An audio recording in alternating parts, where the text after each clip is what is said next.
Blessed be the name of the Lord. Are you excited to listen to the word of God? I am sure that God is going to speak each and every one of you through this meditation. Today's meditation is all about rejoice in the Lord. I repeat, rejoice in the Lord. Today's meditation is taken from letter to Philippians chapter 4 verse 14 to 18. Let me read the passage for you. Rejoice in the Lord always. I will say it again, rejoice. Let your gentleness evident to be all. The Lord is near. Do not be anxious about anything, but in every situation with prayer and petition, submit your request to God. The peace of God that transcends all the understanding will guard your heart and minds in Christ Jesus. So today we are going to deal how we can rejoice in God. What is the criteria which Paul is mentioning the church to be rejoiced in the God? So Paul is writing this letter to Philippians from the prison. Normally if a person is writing a letter from jail, he will obviously write, please come and help me. I am suffering here. Please come and release me fast. Like that a person will write. But Paul is writing something different. Paul is encouraging the church to rejoice in the Lord, which is something different. Paul is telling and making the Philippians church to understand that we can rejoice in God at any circumstances. So he is telling rejoice in the Lord, and he is forwarding some criterions. He is telling rejoice in the Lord always. I will say it again, rejoice. Let your gentleness evident to be all. So first point is let your gentleness evident to be all. As Christians, we have to love each other. We have to be gentle. We have to have a character of accepting others without looking their actions. So Philippine church are going through persecutions and trouble. So they have anger to everyone who are persecuting them. But Paul is telling to Philippians that throw all your anger and be gentle. Accept everyone. Accept who are persecuting you. Just accept them. We all know the life of Graham Staines. He was a missionary in Orissa working among the lepers. While he was doing his ministry, some religious fanatics killed him. So after the death of husband and the two children, some people came and asked to Gladys Staines, wife of Graham Staines, that do you want to continue your ministry in India, or do you want to go to your homeland because your husband is not here? So what she was telling, that I will stay in India and I will do the ministry which my husband was doing, and I am forgiving those who killed my husband and my two children. Paul is telling to the Philippians that we have to be gentle.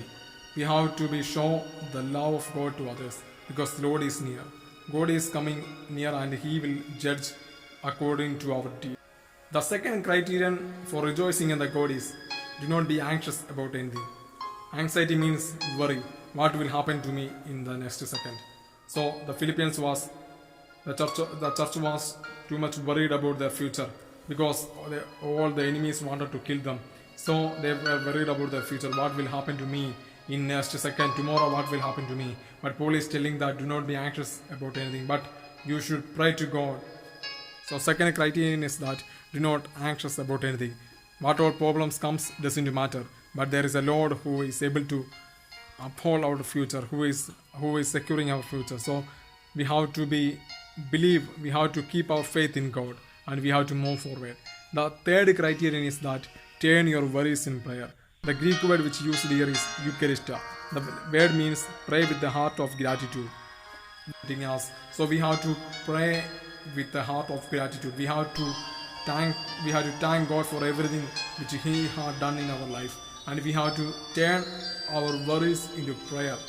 It is better to pray, to share our problems to God than sharing our problems to any others, because the final solution, the ultimate solution is in the hands of God. So we have to submit our worries in the hands of God. It is very clear that God will help us in any distress situation.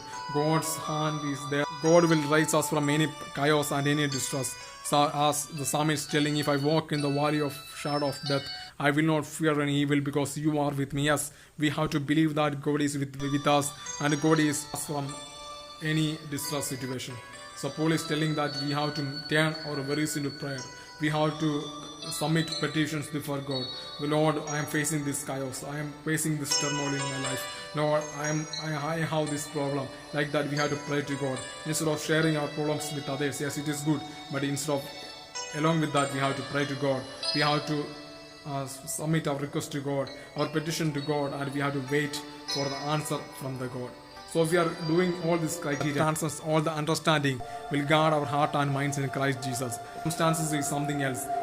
According to the world, the present circumstances is something harsh. But Paul is telling that Jesus is with me, Christ is with me, and I am enjoying the peace in my heart. So dear ones, from today you start to do all these criterions.